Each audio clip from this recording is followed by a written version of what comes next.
എങ്ങോട്ടാ? ആരെ കാണാനാ? ഇവിടുത്തെ SI അംഗത്തിന്റെ അമ്മായി അകത്ത് ഇരട്ട പറ്റി കിടക്കാണെന്ന് കേട്ടു. ഒന്ന് കാണണം. കുട്ടികൾക്ക് ഓരോ പൊന്നരഞ്ഞാണം കൊടുക്കണം. എന്തേ? ഇന്നത്തെ ആ ഫിലിം ഇല്ലേ, ഒരു രക്ഷയില്ല.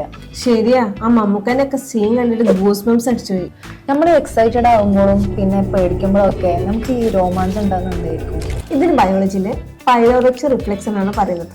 സിമ്പിൾ ആയിട്ട് പറഞ്ഞാൽ നമ്മൾ കോൾഡ് ആയിട്ട് ഇരിക്കുമ്പോഴോ അല്ലെങ്കിൽ നമ്മൾ സ്ട്രോങ് ഇമോഷൻസ് വരുമ്പോഴോ അല്ലെങ്കിൽ നമ്മൾ പേടിക്കുമ്പോഴോ ബ്രെയിൻ സ്കിന്നിലെ മസിൽസിന് സിഗ്നൽ ചെയ്യുന്നതാണ്. അപ്പൊ ഈ മസിൽസ് ആണോ ഗൂസ് ബംപ് വരുന്ന സമയത്ത് ഹെയർ ഒക്കെ ഇങ്ങനെ സ്ട്രെയിറ്റ് ചെയ്ത് നിർത്തുന്നത്?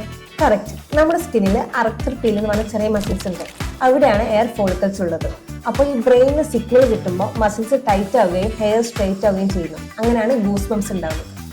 ഈ എക്സൈറ്റഡ് ആകുമ്പോൾ പേടിക്കുമ്പോൾ മാത്രമാണോ ഈ ഗൂസ് ബംപ്സ് ഉണ്ടാകുന്നത്? അത് മാത്രമല്ല, നമുക്ക് ഈ തണുപ്പൊക്കെ ഉള്ള ടൈമിൽ ഹീറ്റ് കിട്ടാനും ഇത് ഹെൽപ്പ് ചെയ്യാറുണ്ട്.